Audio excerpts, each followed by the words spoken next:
Oke, terima kasih. Selamat sore semua, dengar suara saya? Dengar, Kak.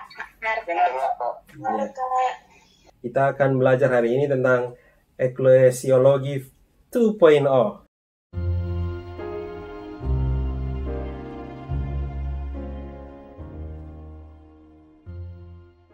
Ya, bagian kedua. Nanti teman-teman boleh bertanya di chat atau bisa langsung nanti supaya kita bisa terus maju ya. Nah, saya akan melengkapi bagian-bagian yang masih kurang dari minggu lalu. Kita akan mulai. Oke, teman-teman, minggu lalu kita telah belajar apa yang dimaksudkan dengan gereja, ya. Mengapa gereja berbeda dari organisasi-organisasi lain? Ya, teman-teman bisa lihat di situ kenapa gereja berbeda dengan organisasi-organisasi lain. Jadi ada 3 alasan kenapa gereja berbeda dengan organisasi lain. Yang pertama itu karena Tuhan Yesus dengan tegas menyamakan dirinya dengan gereja dan Tuhan Yesus menyerahkan nyawanya bagi gereja. Dan Paulus sendiri mengaku bahwa dosanya yang besar adalah menganiaya gereja. Jadi gereja adalah sesuatu yang penting. Nah, kadang saya mau tanya dulu, menurut kalian persekutuan kita hari ini gereja atau bukan? Halo. Gereja, Kak. Gereja, Kak. Gereja, Kak. Masuk dalam gereja atau gereja? Begini, karena kadang saya sering melihat begini loh, ada mahasiswa, kita lagi camp di satu tempat, ya kita atau lagi raker, kita sudah buat ibadat minggunya, terus mereka tiba-tiba minta izin. Kak, kami bisa minta izin tidak ya? Kami belum gereja. Menurut kalian benar tidak alasan itu? Ada yang mau jawab? Kalau menurut saya kan, Kak, gereja itu kan perkumpulan orang percaya. Kalau misalnya di situ, misalnya di dalam raker dan kita berkumpul beribadah, juga membaca firman, saya rasa itu juga termasuk gereja di dalamnya. Tapi mungkin kebanyakan orang mindset berpikirnya harus minta izin dan ke gereja. Ya, mindset berpikirnya gereja adalah gedung, gereja sebagai organisasi. Makanya kemarin ya kita belajar pengertian gereja. Kalau kita belajar dari perjanjian lama sampai dengan perjanjian baru, sampai dengan kata eklesia, tidak ada pengertian yang ngomong tentang gereja sebagai gedung. Teman-teman bisa lihat apa itu gereja, ya, pengertian gereja, ya, dari kata eklesia tadi. Saudara bisa lihat di situ. Di perjanjian lama jelas, ya, di perjanjian baru juga jelas. Ya, perjanjian baru saudara bisa lihat di situ. Kata eklesia ini dari kata ek dan kaleo yang mempunyai arti keluar, dipakai untuk menunjukkan pertemuan dari sekelompok orang yang dipanggil keluar dari orang banyak. Jadi orang-orang yang telah ditebus, orang-orang yang dikhususkan, dikuduskan bagi Allah. Jadi semua orang yang telah percaya dikuduskan bagi Allah, yang sudah mengalami kados hagios itu, yang telah dipisahkan dari dunia yang berdosa ini, dipanggil oleh Tuhan untuk bersekutu memuliakan namanya. Jadi tidak ada sama sekali pengertian gedung semula di situ. Jadi gereja sebagai organisme. Nah, kata eklesia sendiri dipakai 114 kali dalam PB dan hanya 3 kali di dalam Injil, ya. Jadi teman-teman lihat di situ kenapa Kristus tidak secara khusus berbicara tentang gereja, karena memang Kristus datang bukan untuk mendirikan agama Kristen, tapi dia membangun orang, menginjili orang, mati buat orang supaya percaya kepadanya. Jadi bukan untuk itu, tetapi persekutuan orang yang telah ditebus Kristus itu yang akhirnya menjadi gereja itu sendiri, ya. Jadi saya kasih arti gereja adalah kumpulan orang-orang yang dipanggil Allah keluar dari dunia ini untuk menjadi miliknya, umat kepunyaan Allah sendiri. Allah yang memanggil mereka melalui dan di dalam anugerah Yesus Kristus. Mereka yang dipanggil, Allah akan datang dan beriman kepada Yesus Kristus. Jadi kita semua adalah gereja, ya. Kecuali teman-teman tidak mau disebut sebagai gereja, ya. Jadi persekutuan orang percaya dimanapun juga itu adalah gereja. Nah, kita belajar di sini ada beberapa lambang kiasan atau figur-figur dari gereja. Ya, kemarin kadang saya baru menjelaskan 2. Yang pertama, gereja sebagai tubuh Kristus. Kristus adalah kepala dan jemaat adalah tubuh. Teman-teman, kalau baca di dalam bagian-bagian firman Tuhan, teman-teman akan mendapatkan khususnya di dalam Korintus, ya Kolose, jelas sekali bahwa kita semua adalah satu tubuh dan Kristus adalah kepalanya.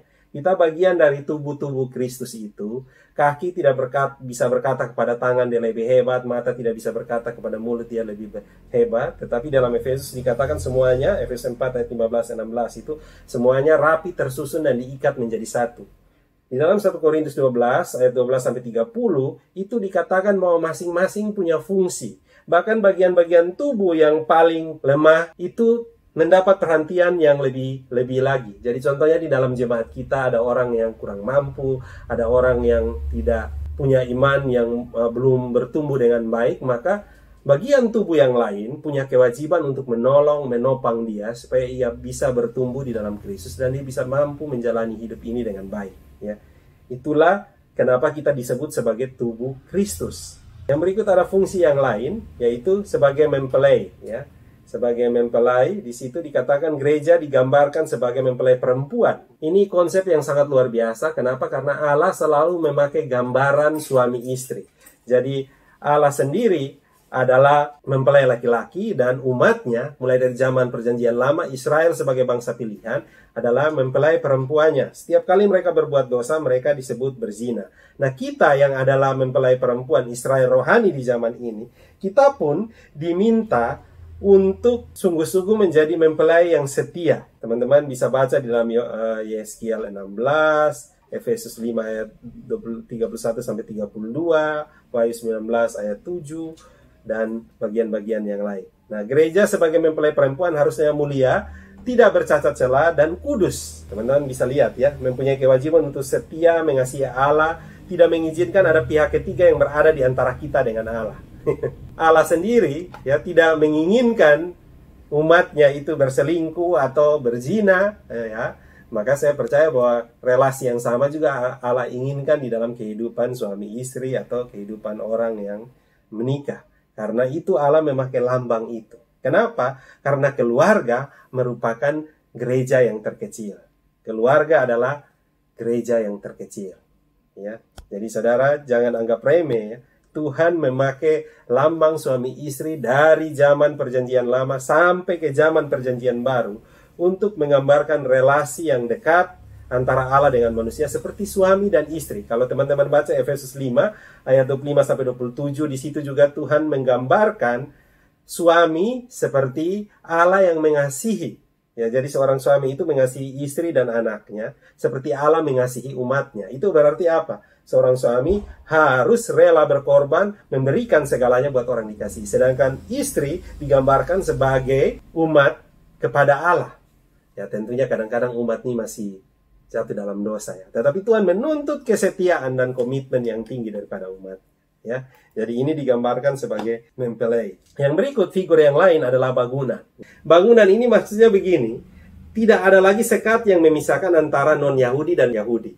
Paulus telah mempertanggungjawabkan pelayanannya di dalam konsili yang pertama dan didukung oleh Petrus dan rasul-rasul yang lain bahwa memang betul Tuhan memanggilnya untuk pergi memberitakan Injil kepada orang-orang non-Yahudi.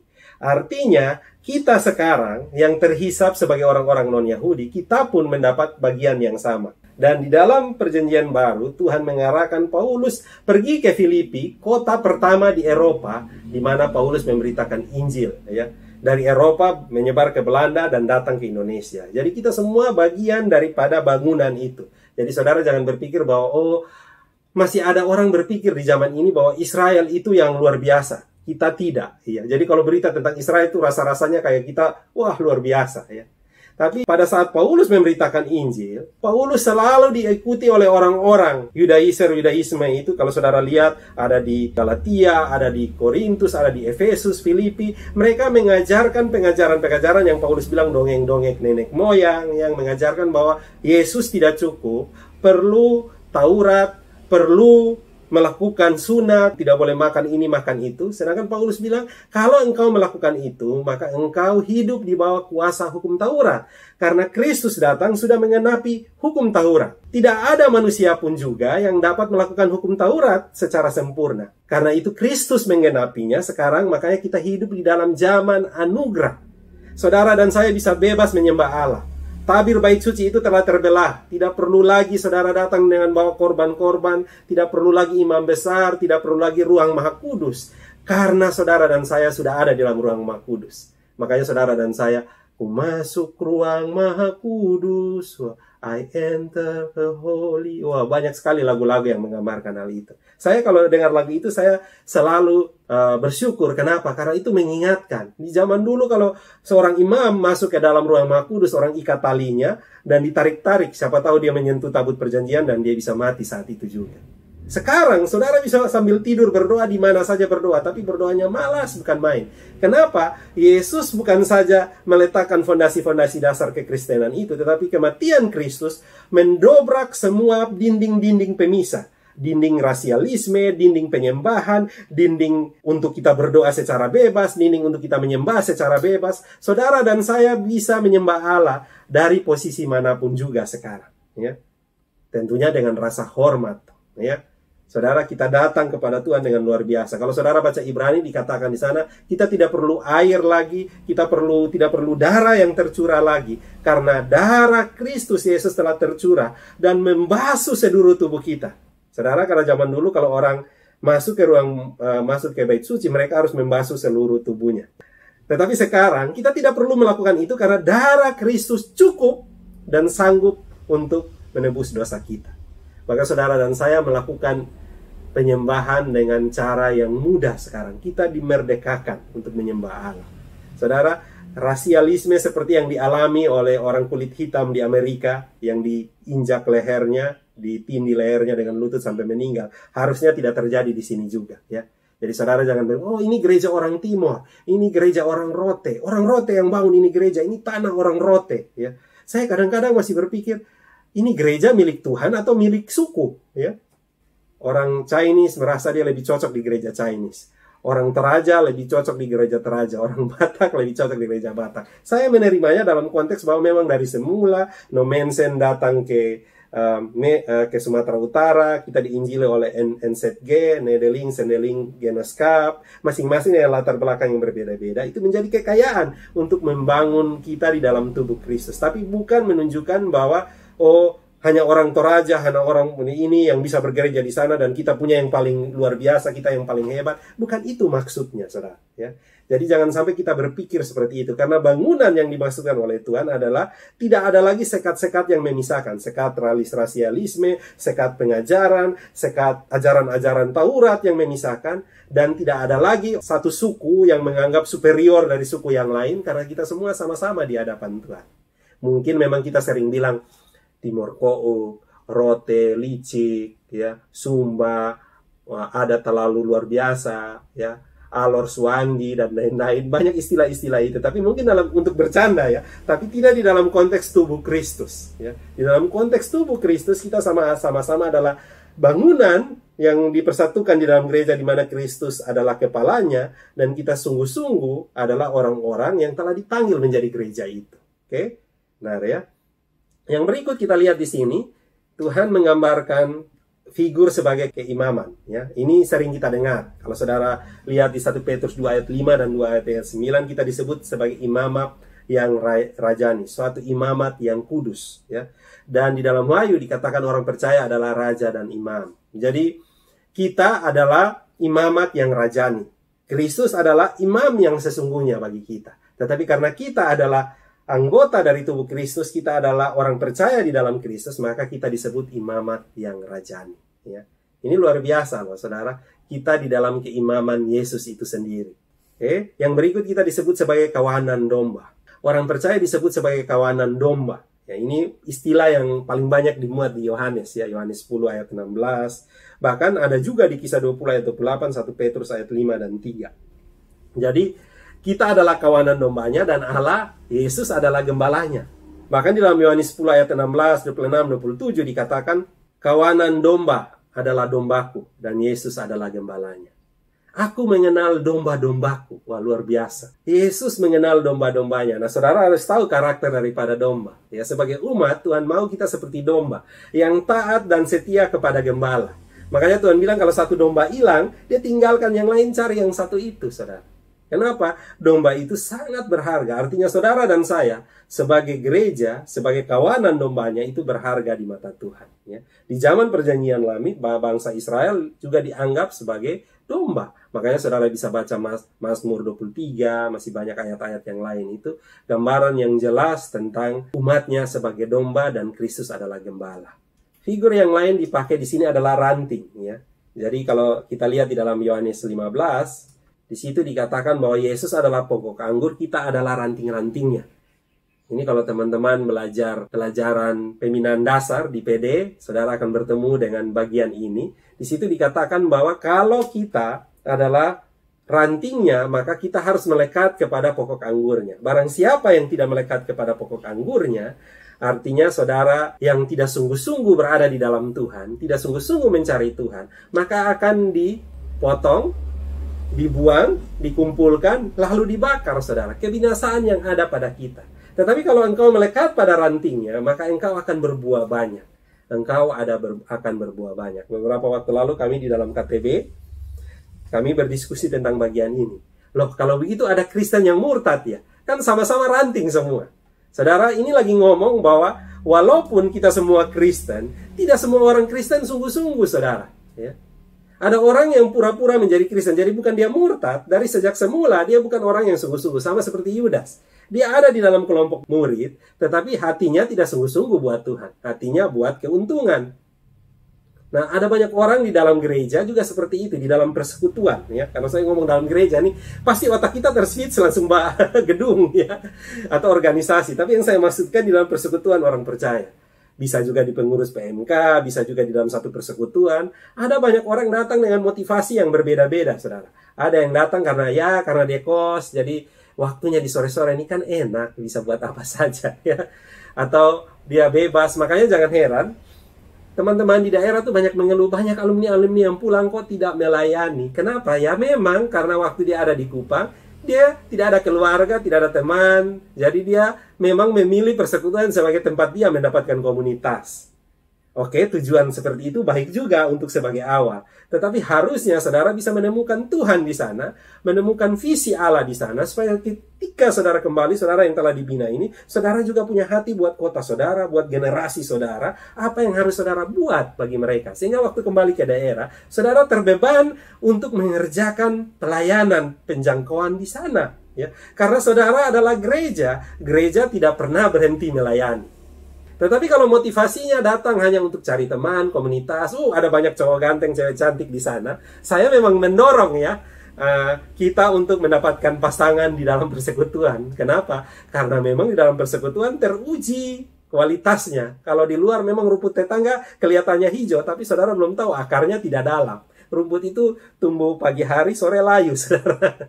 Kita butuh orang-orang yang berakar kuat, bertumbuh di dalam Tuhan, sehingga dia menghasilkan buahnya. Makanya di sini dibilang, barang siapa yang melekat kuat pada pokok anggurnya, mintalah apa saja, Tuhan akan menjawabnya. Tapi ada syaratnya, saudara. Jikalau kamu tinggal di dalam dia, dan dia di dalam kita. Jikalau firman-Nya tinggal di dalam kita, maka kita mengerti kehendak Bapa. Sehingga kita bisa mengerti hati Bapa, dan kita akan meminta sesuai dengan kehendaknya. Kan tidak mungkin kalau kalian di rumah, kalian tahu orang tua kalian punya kemampuan seberapa, tiba-tiba datang dan minta, Brandon minta kepada bapaknya, umpamakan, Bapak, Brandon mau naik BMW dong. Bapak belikan aku Volvo, berikan aku CBR yang terbaru, dan lain-lain. Bapak bilang, ini anak mengong kali. Kenapa? Karena permintaan seperti itu adalah permintaan datang dari orang-orang yang tidak mengerti hati bapaknya. Ya. Orang yang hidup di dalam Tuhan, menjadi ranting yang melekat, dan hidup di dalam firman-Nya, dia akan minta sesuai dengan kehendak bapaknya, sehingga pasti akan dipenuhi. Tuhan akan memenuhi kebutuhannya. Pasti itu. Kenapa? Karena dia meminta di dalam Tuhan. Ya, itu yang dimaksudkan di dalam bagian ini. Jadi saudara, pertanyaannya adalah, saudara sudah menjadi bangunan yang tadi, yang dibangun di dalam Kristus, atau saudara sudah menjadi ranting yang benar? Ya. Apakah saudara melekat kepada pokok anggur atau tidak, saudara? Karena di situ dikatakan Yesuslah pokok anggur, Bapalah pemiliknya. Saudara lihat waktu terjadi pertengkaran perpecahan, ancaman perpecahan di jemaat Korintus. Ada kelompok Paulus, ada kelompok Kristus, ada kelompok Apolos. Mereka berdebat di sana kelompok mana yang paling hebat. Ya. Paulus harusnya bisa mengambil kesempatan bilang kelompok Paulus karena untuk dirinya. Tetapi yang terjadi kita lihat terbalik. Paulus bilang bukan kelompok-kelompokan yang penting, tapi hidup sungguh-sungguh di dalam Tuhan. Mengikuti apa yang Tuhan mau, itulah gereja yang sesungguhnya. Saudara, hebat loh punya pemimpin seperti Paulus. Pada saat dia punya kesempatan untuk mengambil keuntungan dari hal itu, dia tidak melakukannya, saudara. Kenapa? Karena semuanya harus dibawa melekat kepada pokok anggur yang sesungguhnya, yaitu Yesus sendiri. Yang berikut kita lihat di sini, apa yang digambarkan. Yang berikut ini yang cukup panjang. Ya, gereja dilambangkan sebagai bait Roh Kudus. Saudara dan saya dilambangkan sebagai bait Roh Kudus. Ya. Jadi gereja tidak disebut saja sebagai tubuh Kristus, tetapi juga disebut sebagai bait Roh Kudus. Saudara lihat ayatnya banyak di situ. Ada 1 Korintus 6 ayat 19, 3 ayat 16 yang kita biasa hafal ya. Tidak tahukah kamu bahwa tubuhmu adalah bait Allah? Maukah kamu mau mengambil itu untuk diserahkan kepada hal-hal percabulan dan kebinasaan dan lain-lain? Efesus 2 ayat 21 sampai 22, 2 Korintus 16 ayat 19. Jadi Roh Kudus memperanakan kita kembali atau kita dilahirkan baru di dalam Roh Kudus supaya kita mempunyai bagian dalam sifat Allah. Nah, di dalam kitab Efesus Paulus menjelaskan pribadi-pribadi orang percaya yang tersusun rapi menjadi bait Allah yang kudus yang menjadi tempat kediaman Allah, ya. Saudara bisa lihat di sini, Roh Kudus memelihara hidup orang percaya dan melahirkan kembali dia, ya. Dan kita hidup menghasilkan buah-buah roh. Ya, saudara bisa lihat di situ ada di dalam Galatia 5 untuk bersaksi bagi Kristus. Roh Kudus juga menolong kita untuk hidup di dalam kesatuan gereja. Saudara lihat di dalam gereja mula-mula mereka dikatakan sehati sepikir, tiap-tiap hari jumlah mereka bertambah. Artinya begini loh, kalau kita orang-orang yang disebut gereja ada di dalam persekutuan, harusnya kita datang dengan membawa buah-buah roh. Semakin kita di dalam persekutuan, buah-buah roh itu nampak dari kita. Yang malas jadi rajin, yang pemarah jadi punya roh lemah lembut, yang kurang pengendalian diri dikasih pengendalian diri. Yang dulu hidup di dalam kedagingan, ya pesta pora, kebambukan, merokok, minum minuman keras, ya narkoba, caci maki, sumpah serapa, gosip, fitnah ada di mulutnya, harus berubah. Kalau tidak, apa gunanya saudara menjadi gereja? Karena gereja dimulai dari pekerjaan Roh Kudus merubah saudara, dan Roh Kudus itu berdiam di dalam diri saudara, sehingga saudara disebut bait Allah. Dan Roh Kudus itu juga bekerja di dalam diri saudara, supaya saudara sehati sepikir dengan orang lain di dalam pembangunan tubuh Kristus. Makanya kenapa kalau hari ini ada orang yang sibuk mencari kesalahan, mencari-cari masalah dalam gereja, saya tidak tahu roh apa yang memimpin dia di dalam persekutuan. Apalagi mencari kemuliaan sendiri. Harusnya setiap orang sehati sepikir bagi kemuliaan Tuhan. Ya. Nah, Roh Kudus juga memelihara hidup orang percaya. Roh Kudus yang membuat Paulus setelah lahir baru itu mengatakan bahwa maka kita mempunyai kekuatan, keberanian untuk bersaksi bagi Kristus. Jadi orang yang dipimpin oleh Roh Kudus, ada satu ciri yang dipunyai oleh dia bersaksi bagi Kristus lewat perkataannya, lewat hidupnya, lewat tingkah lakunya. Jadi orang dapat melihat Kristus di dalam dirinya. Nah, ini tugas yang harus dipegang oleh setiap kita yang mengaku diri sebagai gereja. Orang yang dipilih dan dipanggil dan diselamatkan adalah bait Allah. Ya. Orang percaya disebut sebagai orang yang dilahirkan kembali oleh Roh Kudus dan Roh Allah diam di dalam dia. Ya. Jadi kita bukan lagi milik kita sendiri, tetapi Roh Kudus yang ada diam di dalam kita karena dia telah membayar dengan harga mahal. Ya. Jadi gereja secara keseluruhan adalah bait Roh Kudus atau bait Allah. Orang-orang percaya berhimpun dan bersekutu. Dan masing-masing kita punya tanggung jawab sebagai bait Allah tersebut. Yang berikut ini yang penting juga, gereja sebagai keluarga Allah. Ketika kita bertobat dan percaya kepada Yesus Kristus, kita disebut anak Allah. Maka Paulus berkata kita bukan lagi orang asing, tetapi kita adalah anggota keluarga Allah. Efesus 2 ayat 19 bilang begitu ya. Kata keluarga memberikan kesan bahwa kita di dalam keluarga ada kehangatan, ya. Ada kehangatan, ada perhatian dan kasih, ada fellowship antara satu dengan yang lain. Ya. Gambaran gereja sebagai keluarga Allah ini menunjukkan ciri gereja. Jadi harusnya kalau itu gereja, saudara harus menganggap orang yang ada di dalam gereja itu sebagai saudara kalian. Karena rohnya sama, tujuannya sama, panggilannya sama untuk memuliakan Tuhan, ya. Jadi tidak ada perbedaan besar dan kecil, perbedaan derajat, ya, tidak ada perbedaan kelas. Semua orang atau anggota keluarga harus menunaikan tugasnya dengan baik. Dengan demikian gereja akan bertumbuh. Teman-teman, ini harus diperhatikan. Saya bersyukur persekutuan kita dari dulu. Kenapa? Saya senang melayani anak muda, ya. Kenapa? Karena di anak muda itu kita semua sama, ya. Tapi kalau kita beranjak sekarang, banyak gereja-gereja sekarang, ya, orang-orang yang memimpin adalah orang-orang pejabat, orang kaya, orang-orang yang punya duit. Mereka yang mengendalikan gereja. Orang-orang yang rajin pun juga, walaupun dia sangat rajin, dia ada di setiap ibadat rumah tangga, dia melayani dengan baik. Tapi karena dia bukan orang kaya, kadang suaranya tidak didengar. Orang-orang kaya, orang-orang pejabat ini yang kadang jarang datang memimpin ibadat dari majelis, tapi memimpin ibadatnya mungkin setahun 2 kali. Tapi dia yang mengambil keputusan di dalam gereja. Kenapa? Karena gereja tidak lagi melihat keluarga, gereja itu sebagai keluarga Allah. Semua orang sederajat dan sama-sama punya status anak Allah dan sama-sama punya tanggung jawab untuk pertumbuhan gereja. Makanya jangan heran gereja begitu banyak masalah hari ini, ya, karena gereja bukan keluarga Allah. Oke? Nah, ini adalah ciri-ciri gereja. Ada 2 ciri-ciri gereja. Yang pertama, gereja yang berperang dan gereja yang menang.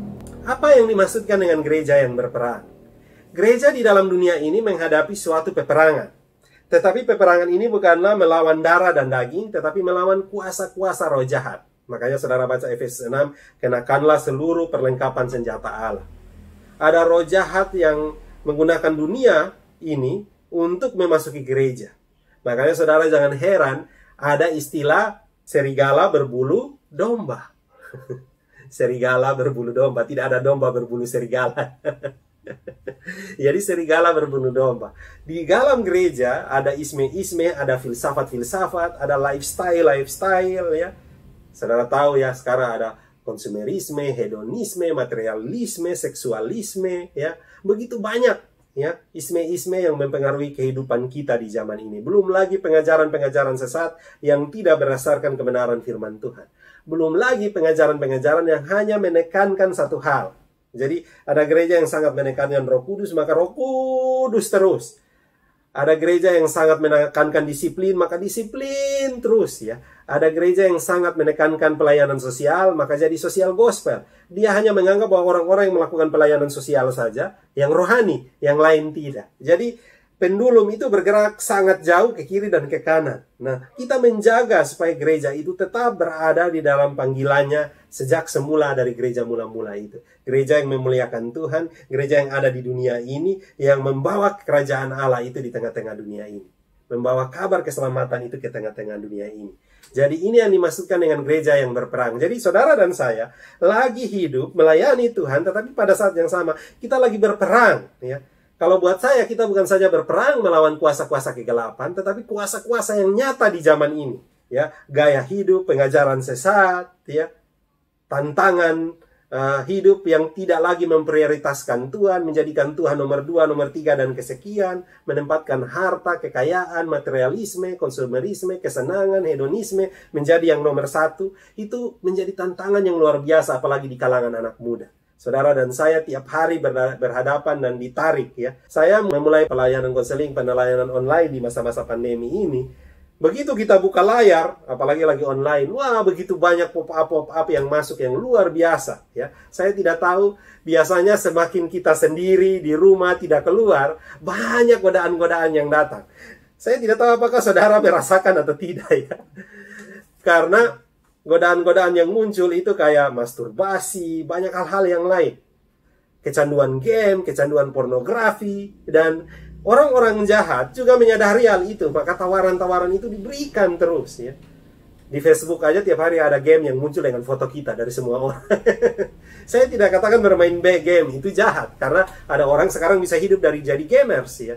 Tapi saya mau katakan semua perilaku yang mengakibatkan kecanduan, apalagi kecanduan seks dan kecanduan pornografi, itu sangat-sangat berbahaya. Karena ingat tadi, kita adalah bait Allah. Kita adalah bangunan yang di dalamnya kita dipakai untuk kemuliaan Tuhan sebagai gereja. Oke? Yang kedua, tadi kan gereja yang berperang, yang berikut adalah gereja yang menang. Nah, gereja yang menang adalah umat Allah. maka gereja adalah milik Allah. Jadi ada dua ciri tadi, gereja yang berperang. Jadi pada saat sekarang kita memang ada dalam dunia ini, tetapi pada saat yang sama kita adalah berperang, merebut jiwa-jiwa dan menjaga gereja yang ada untuk terus bertumbuh di dalam Tuhan. Yang kedua adalah gereja yang menang. Gereja adalah umat Allah, maka gereja adalah milik Allah. Kristus adalah kepala gereja yang telah menang atas kuasa setan. Maka Tuhan berkata, "Hai maut, di mana sengatmu?" Maka di dalam Kristus gereja sudah menang. Orang percaya yang sudah meninggal pun mereka telah menyelesaikan peperangan ini. Jadi orang percaya yang telah meninggal, mereka telah menyelesaikan peperangan ini. Teriakan peperangan telah diganti dengan teriakan sorak-sorai. Kemenangan dan mereka telah bersama-sama dengan Tuhan. Nah, kita yang ada dalam peperangan sekarang harus berpegang teguh kepada janji Tuhan bahwa kita pasti menang karena Kristus telah menang. Makanya Paulus dengan lantang dia berkata, "Aku telah mengakhiri pertandinganku dengan baik." Dengan indah dia telah mengakhiri pertandingan. Walaupun dia mati di penggal, Paulus berani berkata, "Aku telah mengakhiri peperanganku dengan baik, pertandinganku dengan baik." Saudara dan saya masih ada di dalam peperangan ini, tetapi kita sudah menang sebenarnya. Kenapa? Klaim kemenangan itu sudah dilakukan oleh Yesus sendiri. Tapi bukan berarti saudara tidak perlu berjuang, karena saudara masih di dunia dan tantangan itu masih ada, sehingga saudara harus perlu terus berjuang. Tetapi jaminannya sudah ada, pasti menang. Ini hebat. Ini sama seperti prajurit yang disuruh perang. Prajurit itu maju dengan tanpa takut karena prajurit itu tahu dia sudah menang. Beda dengan saudara maju dan saudara tahu saudara kalah. Ya, itu beda sekali. Saudara ingat, ya, orang Israel mengelilingi Yeriko, mereka tahu bahwa Tuhan sudah menyatakan kemenangan, sehingga mereka dengan berani melakukan itu. Gideon membawa pasukannya semulanya takut, tetapi dia melihat Tuhan sudah menunjukkan kemenangan di depan mata, maka dia berani melakukannya. Jadi kalau Tuhan bersama-sama dengan kita, apalagi Tuhan yang sudah berkata, "Hai maut, di mana sengatmu?" Apalagi yang saudara takutkan di dalam dunia ini, ya. Peperangan melawan virus, saudara sudah menang. Ya. Kan kalau kita mati, kita akan bersama-sama dengan Tuhan. Ya. Bukan berarti saudara, kalau begitu habis itu, nah sudah saya keluar tidak pakai masker dan lain-lain. Tidak, justru disitulah peperangan kita, saudara. Saudara masih di dalam dunia ini, maka saudara hidup, saudara harus menjadi berkat buat orang lain. Saudara harus menjadi berkat yang sungguh-sungguh bagi orang lain lewat semua yang saudara kerjakan. Oke? Nah, atribut dan tanda gereja. Ya. Nah, hubungan atribut dan tanda telah ditegaskan bahwa gereja itu satu, kudus, universal, dan apostolik. Ya, minggu lalu saya sudah jelaskan itulah. Ya, satu, unity, ya, universal, dan apostolik. Nanti saya jelaskan sedikit lagi mengenai ini kalau teman-teman tidak mengerti.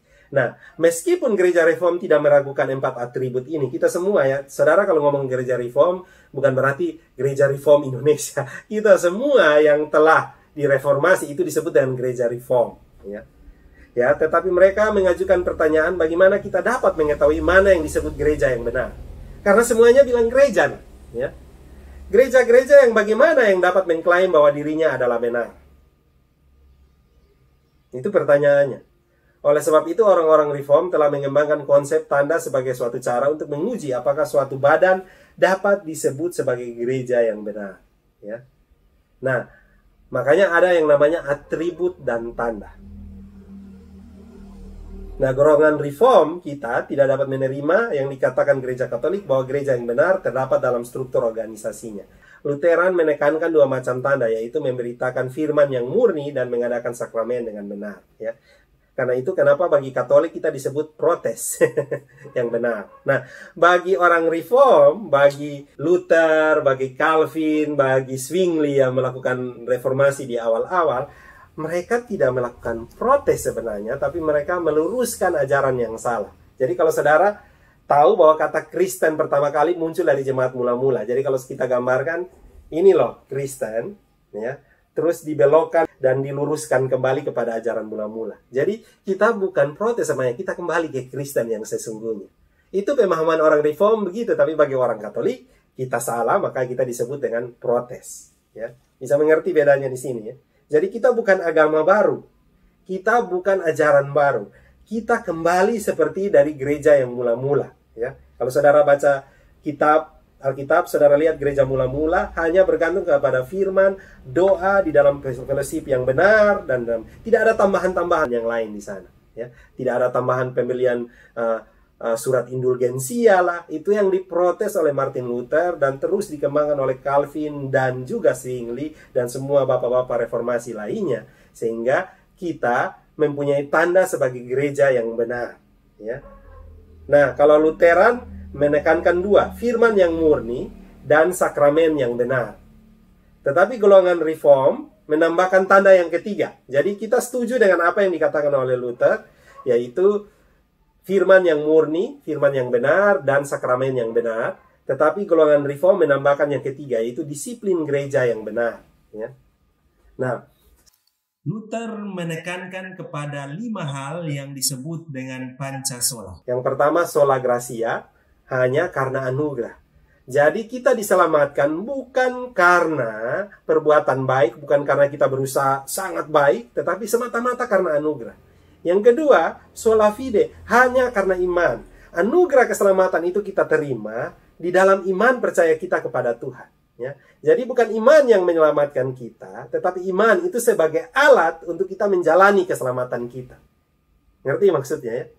Karena kan keselamatan itu bersifat anugerah. Pada saat kita menerimanya, kita terimanya dengan iman bahwa kita telah diselamatkan oleh Tuhan. Ya. Jadi sola fide. Ya. Yang berikut, sola fide, sola scriptura. Hanya Alkitab, tidak ada tambahan-tambahan yang lain. Karena di dalam gereja Katolik ada 3 otoritas tertinggi. Yang pertama Alkitab, yang kedua Paus, yang ketiga tradisi. Tradisi. Jadi bagi mereka tradisi-tradisi seperti Orang Kudus, ya, Rosario, dan lain-lain yang memang mereka bilang ada di dalam dasar kitab-kitab Deuterokanonika yang lain, itu kita tolak. Karena bagi Luther dan bagi tokoh-tokoh reformasi hanya ada sola gratia, Alkitab sebagai kebenaran yang tertinggi. Yang berikut setelah sola gratia, sola fide, sola scriptura, ada yang namanya solus Christus.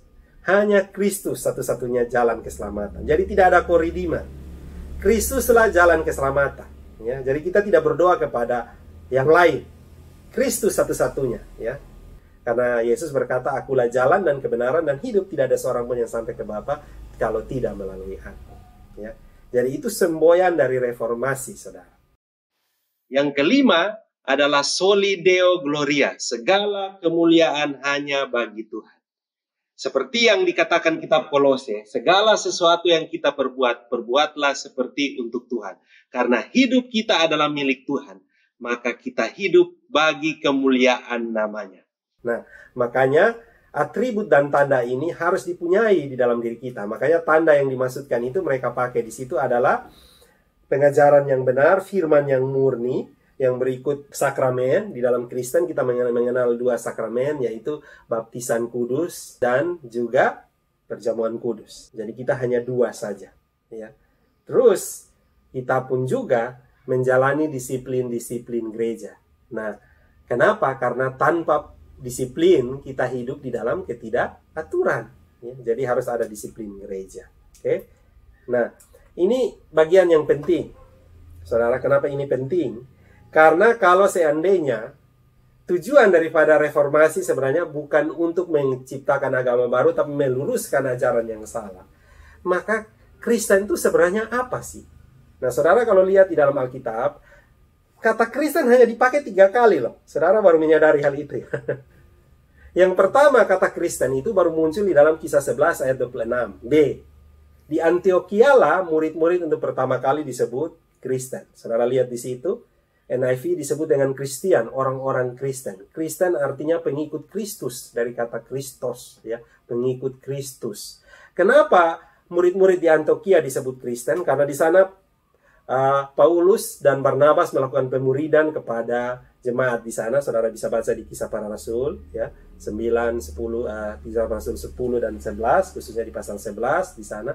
Dan orang-orang itu hidup luar biasa bagi Tuhan. Jadi terjadi diaspora orang-orang Kristen yang semula bertobat di Yerusalem, mengalami penyiksaan dan penganiayaan, maka mereka tersebar, dan Paulus menempatkan Antioquia sebagai kota penyebaran Injilnya. Jadi saudara lihat Paulus itu kalau kemana-mana selalu kembali ke Antioquia, bukan Yerusalem loh. Kenapa? Karena jemaat Antioquia yang mengutus dia.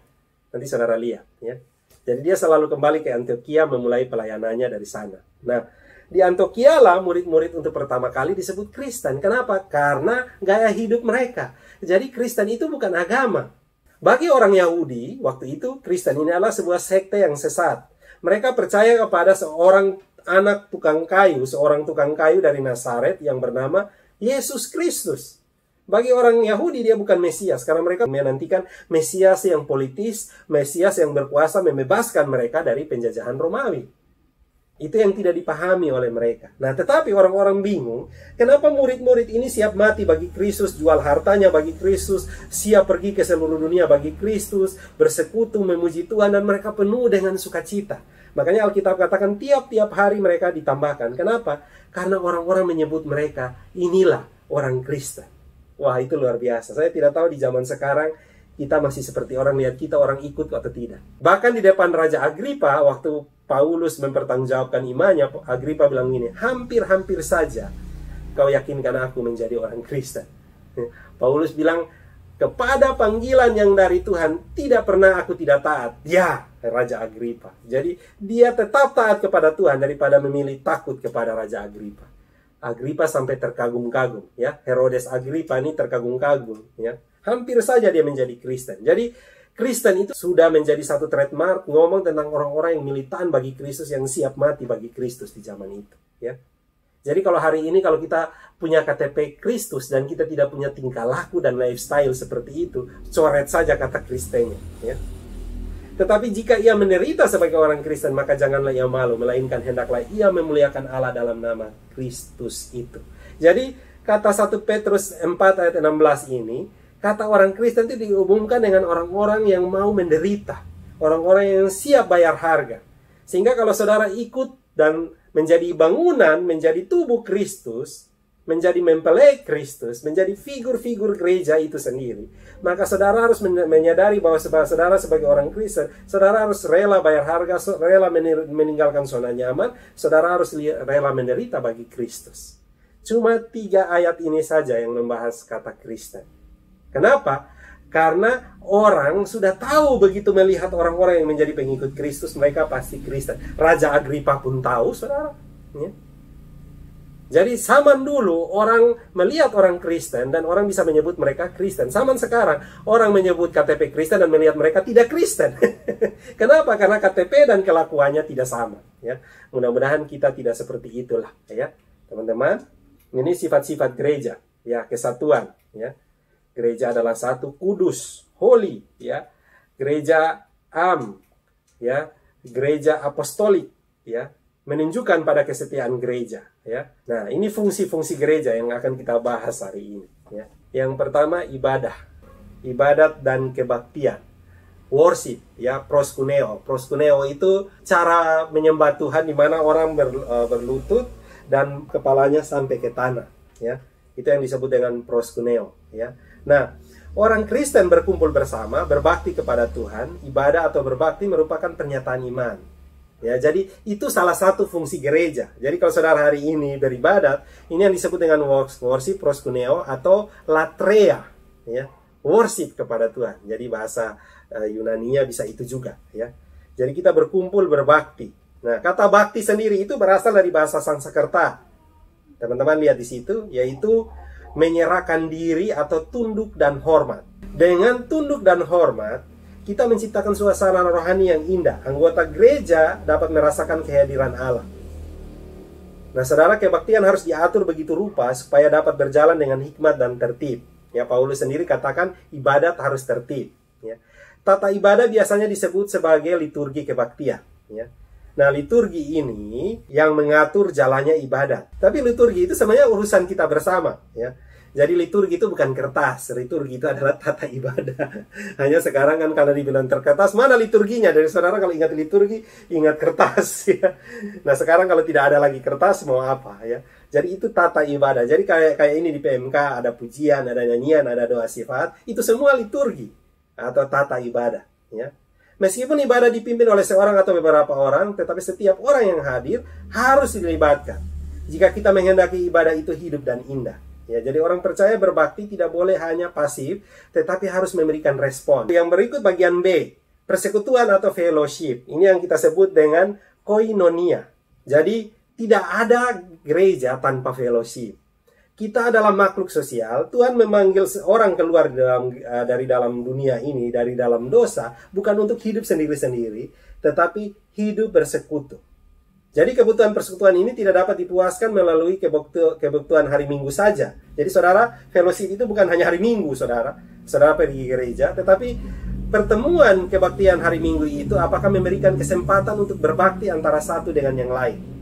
Kalau tidak diperhatikan, maka cenderung ini tidak peduli satu dengan yang lain. Jadi saudara, gereja itu cuma tempat persiapannya. Ibadat yang sesungguhnya itu terjadi di luar. Saudara bertemu dengan sesama orang percaya, saudara fellowship dengan dia, saudara sharing dengan dia, saudara berbagi dengan dia, saudara mendengar apa yang menjadi curhatnya dia, itu sudah bagian daripada fellowship itu sendiri. Bisa mengerti ya teman-teman? Jadi jangan memandang koinonia itu sebatas ibadat. Ya, karena itu sudah bagian dari proskuneo latrea tadi. Ya. Sekarang kita ngomong tentang koinonia. Fellowship itu bukan saja keterlibatan tubuh secara kaku, tetapi jiwa saudara ada di dalamnya. Hati saudara ada di dalamnya, sehingga saudara memahami orang lain, saudara mendengar orang lain, saudara mengasihi orang lain, saudara punya perhatian terhadap orang lain, saudara bisa berkomunikasi dengan orang lain di dalam kasih, di dalam kesabaran, di dalam kelemah lembutan, saudara membangun orang lain, memotivasi, memberi inspirasi, dan memberi semangat orang lain. Itu bagian dari koinonia. Yang berikut adalah pelayanan ministry atau diakonia. Nah, gereja adalah tubuh Kristus yang mempunyai banyak anggota. Maka dalam gereja kita mempunyai bermacam-macam pelayanan. Ya. Jadi kita perlu untuk melihat orang-orang yang membutuhkan di sekitar kita. Kalau saudara lihat dari jemaat mula-mula, itu rasul-rasul sudah mengatur pelayanan diakonia. Jadi pelayanan diakonia ini ada sejak semula. Kenapa? Karena di zaman perjanjian lama Tuhan sudah mengatur orang miskin harus mendapat bagian, para janda harus mendapat bagian, orang-orang asing harus ditolong, orang-orang yang tidak mampu harus ditolong. Nah, di zaman perjanjian baru, pada saat gereja itu berdiri, terbentuk gereja sebagai jemaat ya. Dari jemaat mula-mula, mereka mengumpulkan persembahan itu di bawah kaki rasul-rasul dan rasul-rasul yang mengaturnya. Nanti setelah ada pertikaian, kalau saudara baca kisah 6 dan 7 karena pembagian oleh rasul-rasul itu ada masalah, maka mereka memilih yang namanya diakonos, yang mengatur pelayanan diakonia ini. Tetapi dalam pelaksanaannya, diaken itu bukan hanya sekedar mengatur pelayanan diakonia, mereka juga pergi memberitakan Injil. Kita ingat Filipus menginjili sida-sida dari Ethiopia. Dia adalah seorang diaken. Kita ingat siapa? Yang paling terkenal, Stefanus. Dia juga seorang diaken. Ya. Jadi pelayanan diaken itu juga pelayanan yang sangat penting, bahkan begitu pentingnya karena dia melakukan fungsi gereja di dalam bagian ini. Ya, saudara bisa lihat yang berikut, fungsi yang berikut, kesaksian, witness, marturia. Jadi ini gereja punya fungsi ini. Ya, saudara tahu ya, koinonia tadi sudah, diakonia, latrea, marturia sekarang. Ya, pelayanan gereja harus mencakup penginjilan keluar. Setiap perkumpulan yang beribadah kepada Tuhan juga harus menjadi perkumpulan yang bersaksi bagi Tuhan. Gereja yang beribadah kepada Tuhan tetapi mengabaikan orang-orang di sekitar tidak mengenal Tuhan, gereja ini akan menjadi suam-suam kuku. Nah, seringkali marturia, diakonia, latrea ini harus berjalan beriringan. Kenapa? Kalau kamu sibuk memperhatikan ibadat secara pertemuan dan fellowship saja, tapi kamu lupa menolong orang-orang yang membutuhkan, kamu lupa memberitakan Injil, maka fungsi gereja itu menjadi hilang, saudara.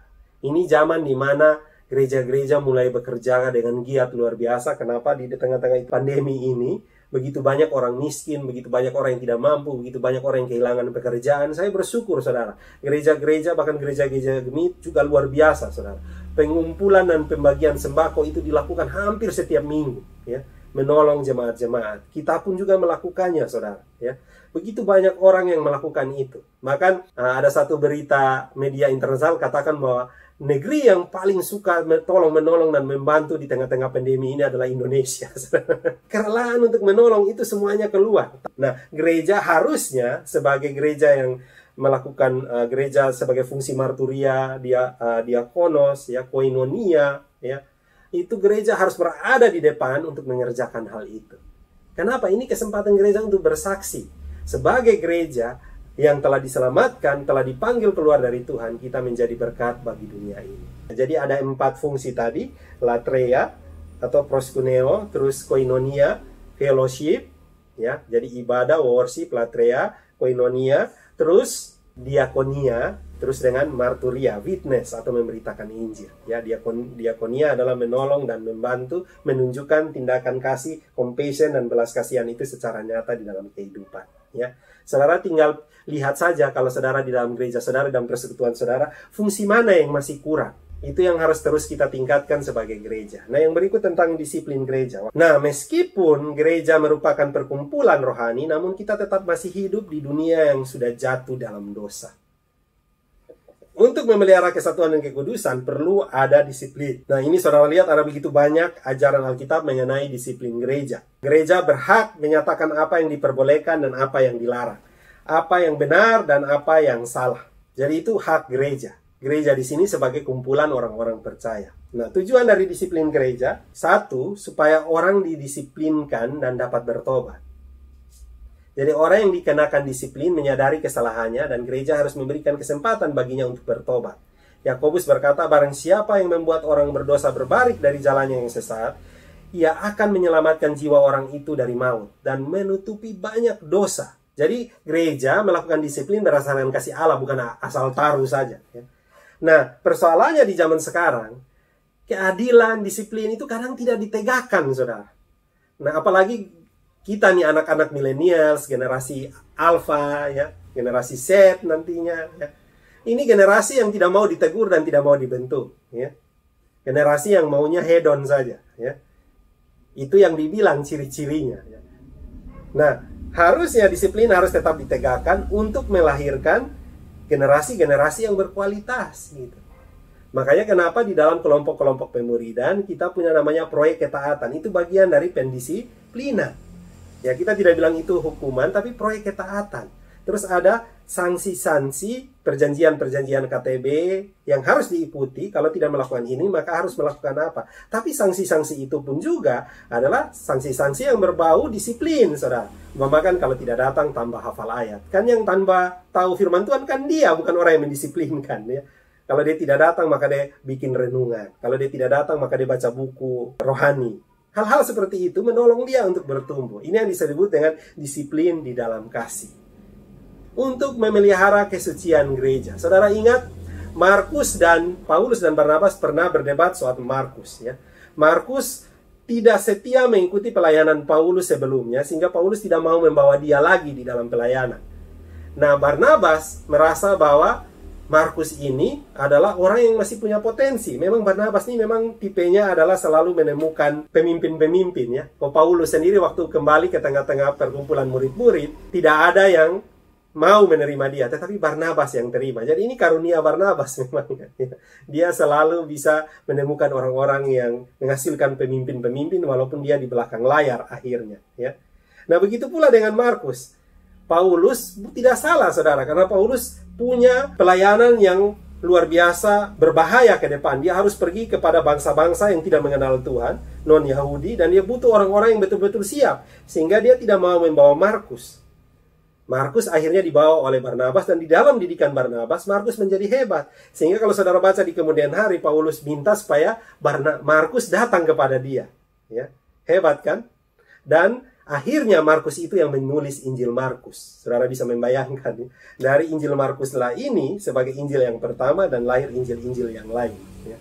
Jadi saudara, selalu ada hal-hal yang baik di dalam gereja apabila kita sungguh-sungguh mau bergantung kepada Tuhan. Disiplin itu baik. Jadi Paulus mendisiplinkan Markus, tetapi di dalam pendisiplinan itu ada Barnabas yang membimbingnya di dalam kasih, sehingga dia bisa bertumbuh menjadi murid Tuhan yang setia. Bahkan dia menulis Injil yang pertama, yaitu Injil Markus, saudara.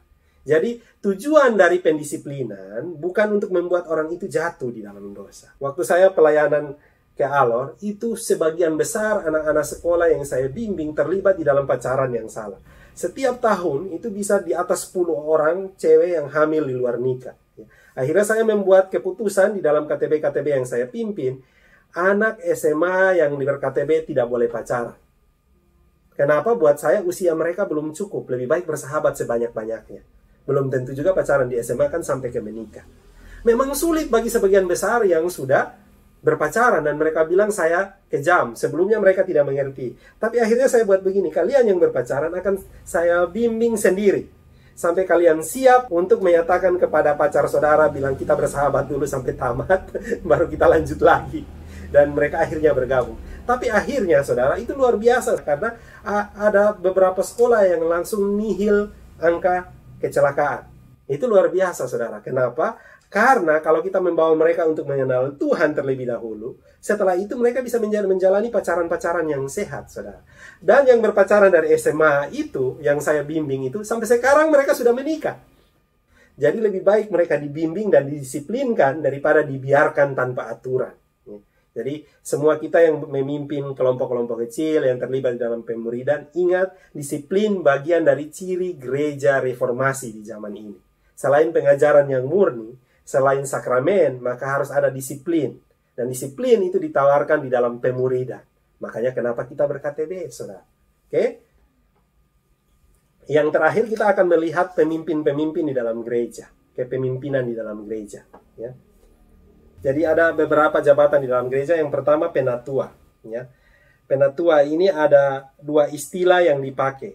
Yang pertama adalah penatua, bahasa Yunaninya adalah presbuteros, yang menunjuk pada orang Kristen yang lebih tua. Jadi presbuteros itu tidak sama dengan penatua langsung. Artinya sebenarnya adalah orang Kristen yang lebih tua atau orang yang dituakan. Makanya di zaman dulu presbuteros itu disebut dengan tua-tua gereja. Ya. Jadi ini hal yang menunjuk langsung kepada laki-laki yang lebih tua atau perempuan yang lebih tua. Ya. Saudara bisa lihat di dalam 1 Timotius 5 ayat 1 dan 2. Ya. Gambaran ini juga menunjukkan secara figuratif untuk menunjukkan seorang panitia, penatua sebagai anggota Sanhedrin. Nah, presbuteros juga menawarkan wibawa dan kematangan dari jabatan itu. Penatua memiliki otoritas untuk membagikan uang. Saudara bisa lihat di Kisah 11 ayat 30. Mereka berotoritas untuk membuat keputusan tentang apa yang dimasukkan dalam doktrin ortodoksi. Ya, dari zaman dulu penatua itu seperti pemimpin di dalam gereja, karena mereka yang menentukan mana yang masuk doktrin, pengajaran atau tidak. Ya, bisa lihat di dalam Kisah 15 ayat 2, 4, 6, 22, 16 ayat 2. Ya. Mereka menerima laporan tentang pekerjaan misionari, pekerjaan pekabaran Injil. Jadi mereka yang diberitahukan tentang itu. Mereka harus dihormati di dalam 1 Timotius 5 ayat 17. Dan mereka tidak boleh menjadi seorang diktator. Mereka harus mengunjungi orang sakit dan berdoa bagi mereka. Jadi saudara jangan berpikir bahwa pekerjaan mengunjungi orang sakit itu pekerjaan diaken, saudara. Kalau di dalam Alkitab itu juga merupakan pekerjaan penatua. Saya kadang-kadang bingung kalau di gereja-gereja kita, ya, begitu diangkat jadi diaken dong sana mau dong bilang dong mau jadi penatua, karena penatua jabatan lebih tinggi. Sebenarnya itu kalau saudara ingat baik-baik, justru yang dipilih duluan setelah gereja mula-mula bukan penatua tapi diaken, saudara. Diaken yang diangkat duluan, penatua belakangan. Murid-murid memilih diaken dulu. Nah, saudara lihat di sini fungsi penatua juga kadang melakukan hal yang sama dari fungsi diaken. Ini tugas-tugas mereka. Yang pertama tadi, tugas penatua mengembalakan jemaat Allah, terus menjaga dan mengawasi kawanan domba sebagai penilik jemaat, menasihati dan mengajar, ya, dan menjadi teladan bagi jemaat. Makanya kalau saudara baca syarat-syaratnya di dalam Timotius, di dalam Titus, itu syaratnya ketat, saudara. Harus punya satu istri, ya. Dia seorang yang terkenal baik, dia seorang yang berintegritas, dia seorang yang betul-betul hidup di dalam Tuhan, ya. Jadi itu luar biasa, ya. Saya tidak tahu sekarang kita pilih majelis kenapa, ya. Dia pejabat, dia punya uang banyak, yang sudah kawin 2-3 kali juga tetap dipilih. Bukan itu, ya. Tetapi syaratnya luar biasa. Kenapa? Karena kalau kita baca dalam Alkitab, jabatan pendeta tidak ada, saudara. Zaman setelah rasul-rasul, maka yang menjadi pemimpin di dalam gereja adalah presbuteros. Maka mereka yang menetapkan pengajaran, mereka yang mengirimkan para penginjil ke berbagai tempat sehingga laporannya harus masuk ke mereka. Nah, di gereja-gereja GKI, ya, orang yang menjadi pendeta harus jadi penatua. Makanya mereka tidak sebut dengan vikaris, tapi mereka sebut dengan penatua. Karena mereka ingin supaya sesuai dengan yang ada di dalam Alkitab. Ya. Yang berikut, jabatan yang berikut adalah penilik jemaat. Penilik jemaat ini biasa disebut juga dengan bishop. Pada mulanya gereja hanya ada di tempat-tempat besar, ya, di Antioquia, Korintus, Efesus. Tetapi gereja terus berkembang dan anggotanya semakin banyak, dan mereka juga mendirikan gereja-gereja di tempat sekitarnya. Jadi semula memang Paulus hanya menginjili kota-kota besar.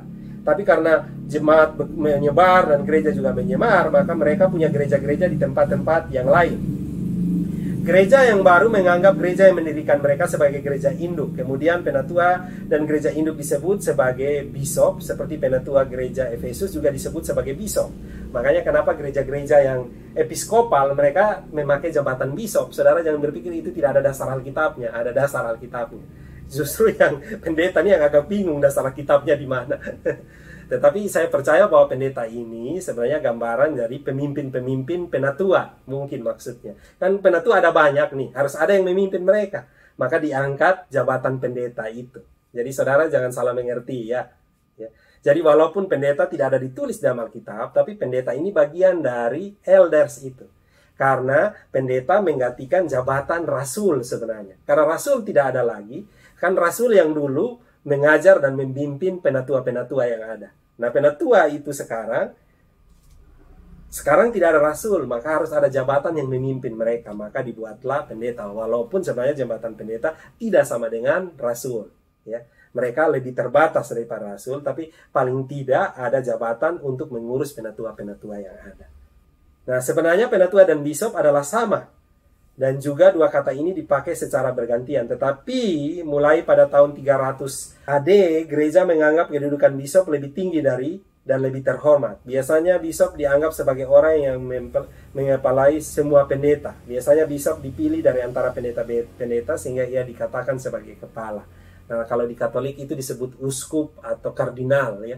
Tapi di kalangan Anglikan, gereja-gereja episkopal itu disebut dengan bishop. Nah, gereja Kristen Koptik ya, Kristen Koptik di Mesir, saudara tahu di Mesir itu 20 sampai 30% penduduknya masih beragama Kristen, dan itu Kristen Koptik. Walaupun ada data yang mengatakan 10% tapi 2 sampai 20%, tetapi ada yang mengatakan bisa sampai 30%. Nah, Kristen Koptik itu dipimpin oleh bishop agung ya. Jadi pemimpin dari semua hamba-hamba Tuhannya itu disebut dengan bishop. Jadi jabatan-jabatan itu ada di dalam gereja ya. Saya bercerita dengan teman saya yang dari Mesir, dia bilang, masa pendeta, masa paus, itu semua tidak tercatat dalam Alkitab. Yang ada dalam Alkitab itu justru bishop. Saya juga bingung mau jawab apa sama dia, karena memang nama itu hanya menunjukkan nama itu hanya dipakai untuk menunjukkan fungsi yang sama kan. Pemimpin-pemimpin dari penatua-penatua kan sama juga dengan bishop jadinya. Tapi kita pakai nama pendeta ya. Tapi memang nama yang benar yang dipakai dalam Alkitab ada jabatan yang disebut dengan bishop itu. Yang berikut adalah pendeta atau gembala. Kita akan bahas tentang bagian ini ya. Kata pendeta menunjukkan karunia-Nya, yaitu orang yang dapat menggembalakan seperti seorang gembala. Seorang gembala dituntun harus lemah lembut, penuh cinta kasih, panjang sabar, dan harus dapat menjaga rahasia. Nah, seorang gembala juga adalah seorang yang dapat memimpin, mengatur, dan mengawasi dan mengajar. Saudara lihat ya, jadi jembatan pendeta itu fungsinya banyak sekali. Memimpin, mengatur, mengajar. Ya. Pada gereja mula-mula untuk mengurus gereja mereka menetapkan untuk mengangkat penatua. Kemudian berkembang terus dari antara penatua-penatua itu, gereja mengangkat sebagian orang yang setia, berpendidikan baik, yang dapat mengajar dan membimbing sebagai pendeta. Jadi, bukan gereja mula-mula awal ya, gereja yang sudah berkembang di tahun 300-400-an ya. Maka karena banyak penatua, maka penatua-penatua yang sekolahnya baik, karena mulai Paulus mendirikan sekolah Alkitab Tiranus yang dianggap ini mereka dari penatua-penatua itu dipilih pendeta. Makanya kenapa GKI memakai begitu, dari penatua dulu baru jadi pendeta ya. Oke, jadi hari ini teman-teman sudah mengerti fungsi gereja di situ. Ada 5. Yang pertama latreia atau worship atau proskuneo. Yang berikut persekutuan fellowship atau koinonia, pemuridan, discipleship.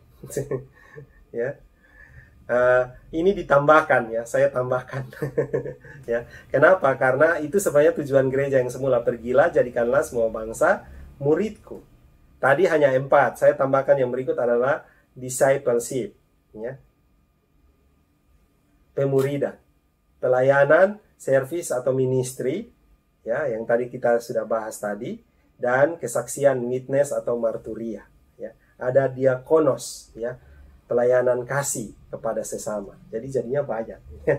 Jadi kita hitung dulu. Yang pertama ibadat, latreia, atau proskuneo. Yang kedua persekutuan atau kita sebut dengan koinonia. Yang ketiga ya, pemuridan, discipleship. Ini saya tambahkan di belakang saja. Yang ketiga ada yang disebut dengan diakonia, pelayanan kasih. Yang keempat itu adalah service, witness, yang disebut dengan witness atau marturia. Terus yang berikut ministry, koinonia. Dan yang terakhir adalah pelayanan discipleship atau pemuridan yang saya tambahkan. Nah, ini bagian menjadi tugas dan fungsi gereja, tugas dan fungsi saudara dan saya. Bagian yang penting, saudara, yang dikatakan oleh John Stott, gereja sekarang harus listen to the word and listen to the word. Jadi kita harus betul-betul mendengar apa kata firman Tuhan, melekat kepada pokok anggur yang benar, firman-Nya tinggal di dalam kita, dan kita harus melihat dan membaca situasi dunia sekarang. Apa yang harus dilakukan gereja bagi dunia? Saudara, di tengah-tengah situasi pandemi ini, maka yang paling bisa kita lakukan sekarang selain melakukan pelayanan kasih, diakonia, membantu orang-orang yang membutuhkan di sekitar kita, maka kita harus lebih banyak berdoa lagi. Kesempatan berada di rumah itu kesempatan fellowship di dalam keluarga, dan kesempatan saudara untuk bisa terlibat, memberikan diri untuk bisa self-study lebih banyak, belajar kuliah lebih baik lagi, dan saudara juga belajar firman Tuhan lebih dalam lagi. Saudara bisa berkata tidak terhadap hal-hal yang bersifat godaan-godaan duniawi dengan datang terlibat di dalam persekutuan-persekutuan online yang ada. Dan ini yang sedang kita kerjakan hari ini, saudara. Listen to the word and listen to the word. Ya, saudara mendengar apa kata firman Tuhan, dan saudara mendengar apa yang menjadi kebutuhan dunia sekarang. Karena gereja hadir di tengah-tengah dunia ini untuk menyatakan kasih, kemuliaan, dan kebaikan Allah itu bagi dunia. Untuk menyatakan kabar baik bahwa Kristus telah datang untuk menyelamatkan manusia. Oke, kita sampai di sini dulu. Ada pertanyaan dari teman-teman?